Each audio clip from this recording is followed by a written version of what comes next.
DPP Indonesia Neni Nurhayati meminta Ketua KPU Hasyim Asyari mengundurkan diri dari jabatannya karena melanggar etik berulang kali. DPP Indonesia meminta agar Hasyim menyadari pelanggaran etiknya dan secara sadar mengundurkan diri dari jabatannya. Sebab menurut Neni, sudah sepatutnya Hasyim mundur karena terbukti ada pelanggaran etik. Diketahui, pelanggaran etik yang dilakukan Hasyim terkait dengan proses pendaftaran Cawapres Gibran Rakabuming Raka pasca putusan MK tentang syarat batas usia Capres-Cawapres. Menurut Neni, dengan sanksi peringatan keras terakhir yang diberikan oleh DKPP kepada Hasyim dapat memicu keraguan masyarakat terhadap independensi lembaga penyelenggara pemilu.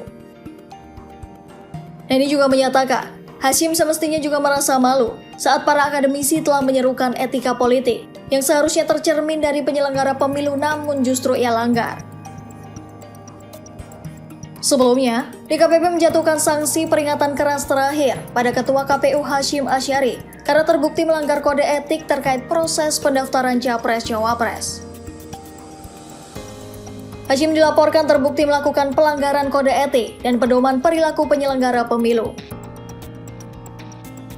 Sebelumnya, putusan yang dibacakan oleh anggota DKPP 1 Dewa Kade Wiyarsa Rakasandi mengatakan, KPU melakukan pelanggaran kode etik karena tak segera berkonsultasi dengan DPR dan pemerintah setelah putusan MK.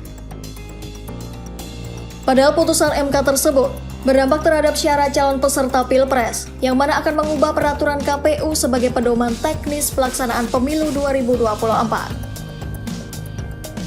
Menurut Wiyarsa, awalnya mereka berdalih baru mengirimkan surat pada 23 Oktober 2023 karena DPR sedang dalam masa reses. Tapi Wiyarsa menyatakan, kalau alasan dari KPU terkait keterlambatan permohonan konsultasi dengan DPR dan pemerintah usai putusan MK tidaklah tepat.